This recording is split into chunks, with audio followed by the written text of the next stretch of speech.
Alright, we're on part 2, reading about Java security from the Oracle Docs website. Not sure what we'll call this part yet. This section we're on is security providers. So it says the java.security.Provider class encapsulates the notion of a security provider in the Java platform. It specifies the provider's name and lists the security services it implements. Multiple providers may be configured at the same time and are listed in order of preference.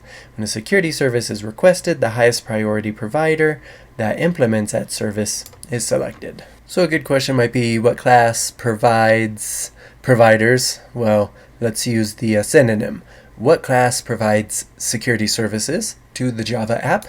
And that answer, java.security.Provider. Now, applications rely on the relevant getInstance method to request a security service from an underlying provider. So for example, message digest creation represents one type of service available from providers to request an implementation of a specific message digest algorithm.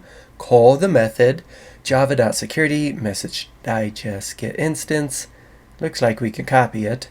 The following statement requests a SHA-256 message digest implementation without specifying a provider name. So the question, how would one request a security service provided by a provider?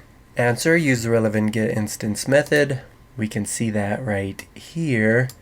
And if I was cool, instead of using Haskell syntax, I can copy and paste this. I'm not sure how much this differs from Haskell. That's why I'm reading this, right? Because I'm kind of new to Java. But anyways, I wrote for example right there. So now we have an example.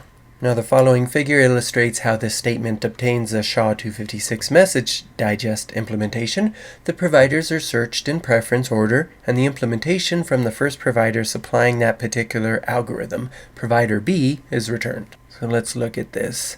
We have our application, arrows going down, message digest get instance. So provider A has those SHA. Since 256 isn't here, is that why the dotted arrows come over here? Because it's here. Therefore, no need to go to provider C. So once here, it goes back up into the provider framework and then back to the application.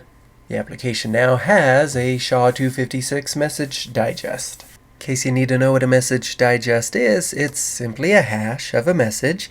It's the output of a cryptographic hash function applied to input data, which is referred to as a message. But back to our picture here, it says you can optionally request an implementation from a specific provider by specifying the provider's name.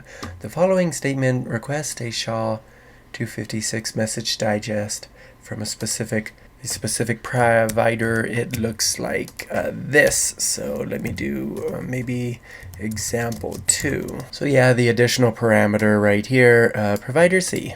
Now we have another diagram illustrating that specificity, I suppose. So wow, they just want to really hammer home through a diagram your ability to immediately go to a specific provider. Now for more information about cryptographic services such as message digest algorithms, see the section on Java cryptography. I am definitely interested in that, but first let's finish this up. Oracle's implementation of the Java platform includes a number of built-in default providers that implement a basic set of security services that can be used by applications. Note that the other vendor implementations of the Java platform may include different sets of providers that encapsulate vendor-specific sets of security services.